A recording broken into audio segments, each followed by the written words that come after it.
let me tell you about my family. I have my husband. We live in Knoxville, Tennessee. I have my husband. Thank you. Well, I have my husband and my 3 grown children. I have a 25-year-old boy that's married to a darling little girl.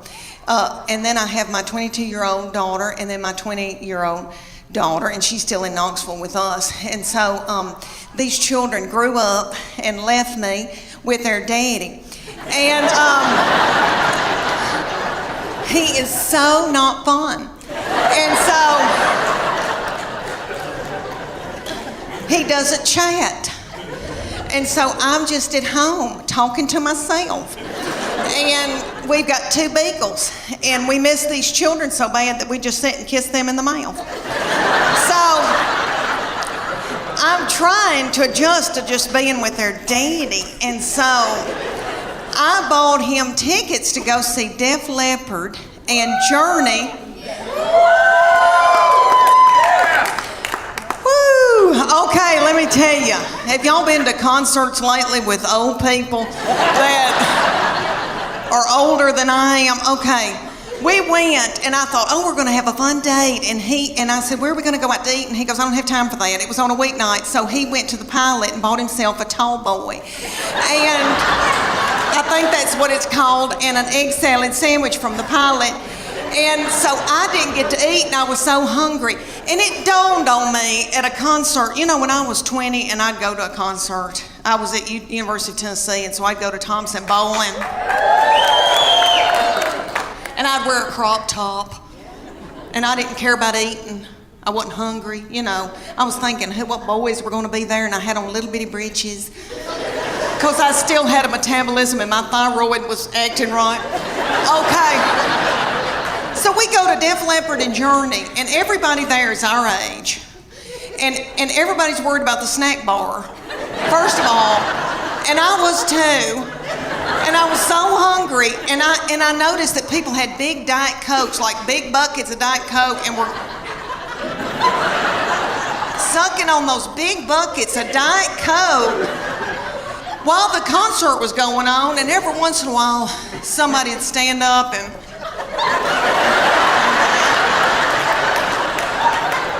and then they'd sit back down.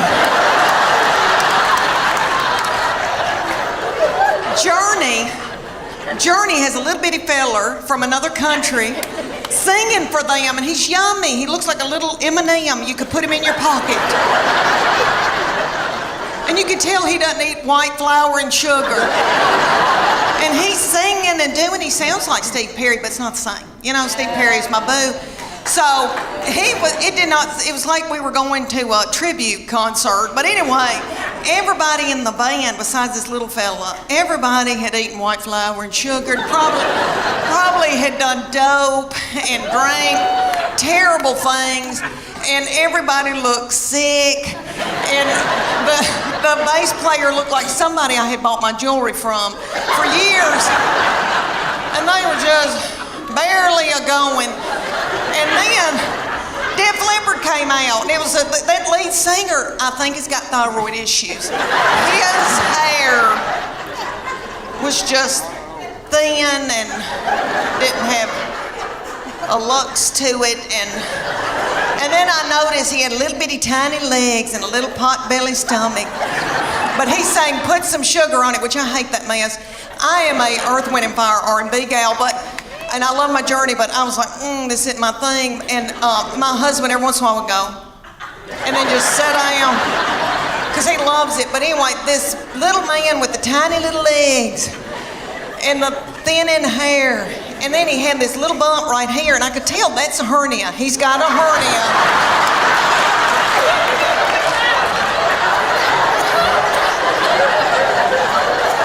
And I bet that he hadn't had time to get it fixed. He hadn't had time to put a mesh in. And you could just see it. It looks like my stomach because I've had a hernia, but I've had mine fixed.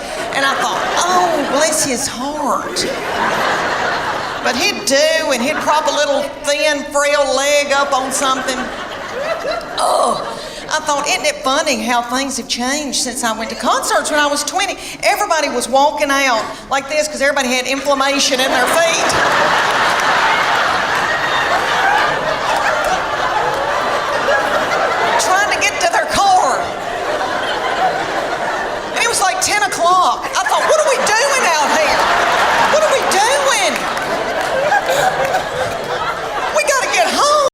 So they said, you're going to, for 10 weeks, you're going to do CrossFit 3 days a week, and you're going to do the paleo diet. The paleo diet is what God put upon this earth to sustain us. And He knows what we need. So it's lean meats, fruits, vegetables, nuts, berries, and seeds. So if you can run it down and kill it,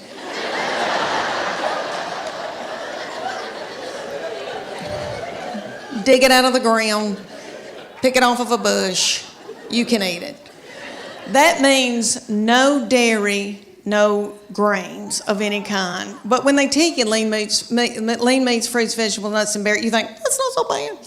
Okay, but no dairy, no grains. When's the last time anybody in here got off of white flour? Anybody, can you clap? Can you clap or are you too weak?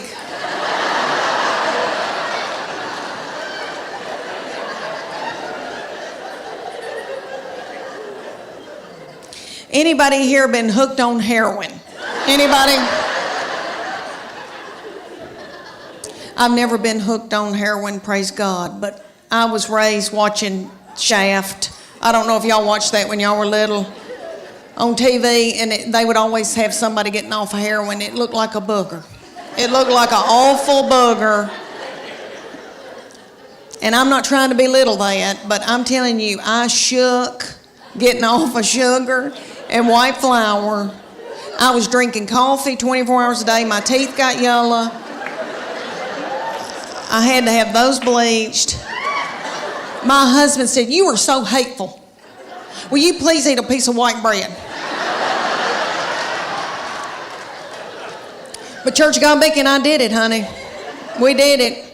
And I mean, then they took our after picture. It took, 10 weeks later, and I did not lose that much weight. It was like 8 or 9 pounds, but my body turned into somebody else's body, honey.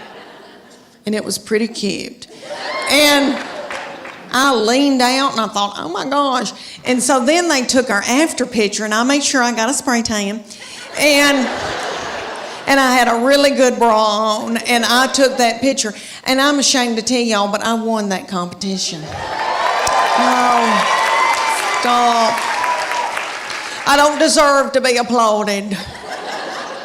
I know y'all are thinking, oh gosh, Leanne, that's wonderful, but what happened? What happened, Leanne? I'll tell you what happened. I did okay for about 3 weeks, and then I spotted a tortilla. That's what happened. I've had 3 beautiful children that I'm in love with. I have a son who is 14 years old now. I cannot believe it. Thank you. And I have 2 little girls that are 11 and 9. And my baby child is in 4th grade now. I cannot believe it.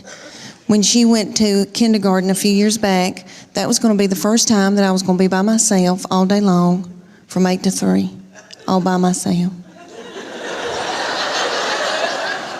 I nearly grieved myself to death. I thought, Lord, what am I going to do with all this time on my hands? I hope I don't get hooked on whiskey and start honky-tonking.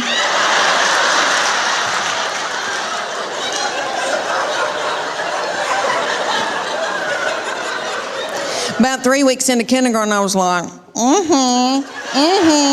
it's your birthday, Now I ain't gonna get a pap smear without somebody sitting on my head.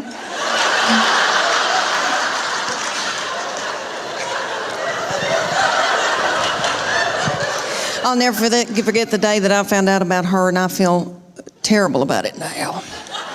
But I was overwhelmed. I knew something wasn't right. I didn't feel good. I thought, oh my gosh, surely I'm not pregnant this quick, this soon. And when you gotta know something, you gotta know it right then. I had no right then.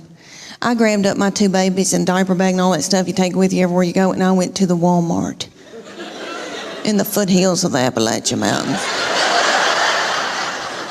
And I bought an EPT pregnancy test, and I took it in the stall at Walmart. And I tinkled on it. And my 3-year-old boy looked at me, he said, what, is it positive?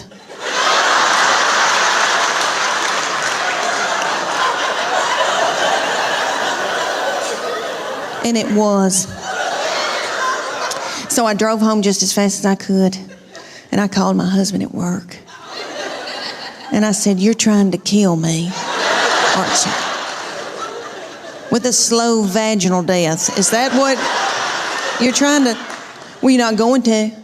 You better get home right now, because I'm going to walk out in the woods and let the animals eat me."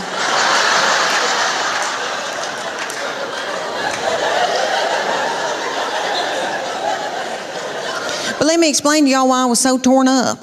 I had a 13-month-old baby girl in diapers and a 3-year-old little boy in Superman panties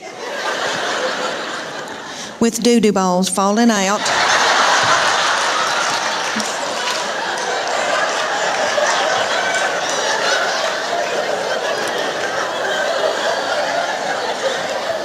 At the grocery store.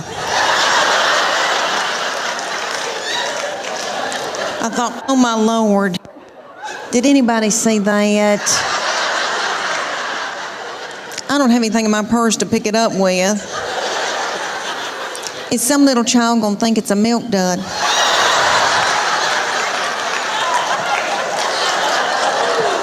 Let's just keep on moving, everybody. Just keep on moving.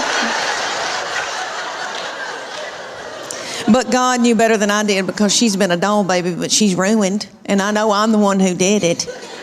I was tired and beat down. So, anybody here who has more than 2, you know, good night by that 3rd and 4th one, you got to let them do what they got to do, you know.